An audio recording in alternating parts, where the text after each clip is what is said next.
Good morning, students. Today we will take the chapter of An Alien Hand, Chandani, a very interesting story. Chandani, which means moonlight. And in this story, Abu Khan is is a shepherd who kept goats as pets. He loved his goats, but they left him one by one. He bought a young pretty goat and called her Chandni. So students, in this story, Chandni is the name of a goat. The writer of this story is Zakir Hussain. A very interesting story, really. You will appreciate it.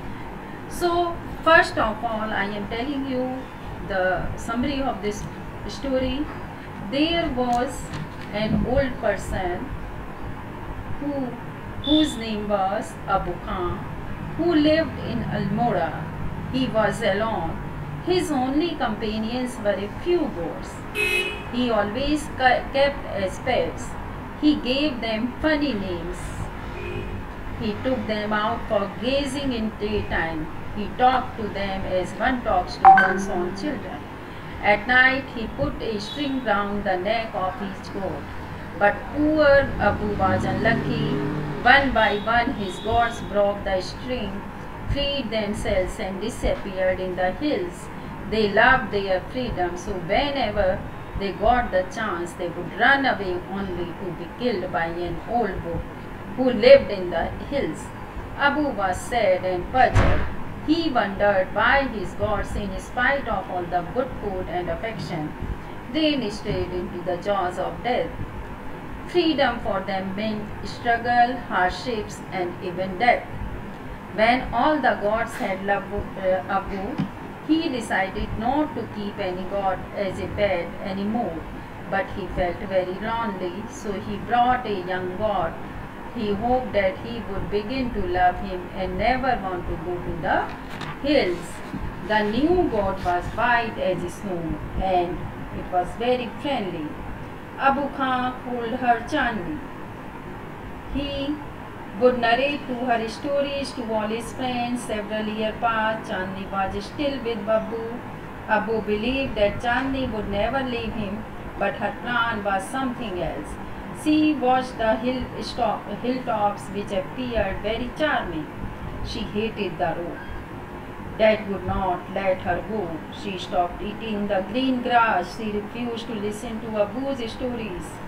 She lost her appetite, hunger. She only looked at the hills madly. One day she opened her heart to him. She said that she would die if she was not allowed to go to the hills. Abu warned her to the risk. The dangerous wolf would eat her up, but she was ready to face and fight the wolf.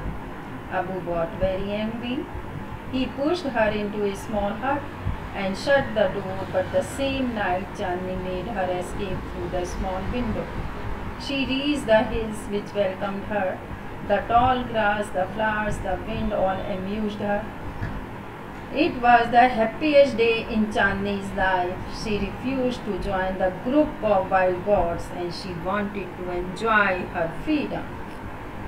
The sun set behind the hills. She heard a strange sound coming from the bushes. It was the grunt of the dangerous wolf. She was afraid but decided to put up a good fight. She was ready to fight the enemy like a brave soldier. The wolf came near Chandni and began to stare greedily at her. Now the flight began, which went on through the night. At daybreak, she lay bathed in his blood, ready to be eaten up by the wolf.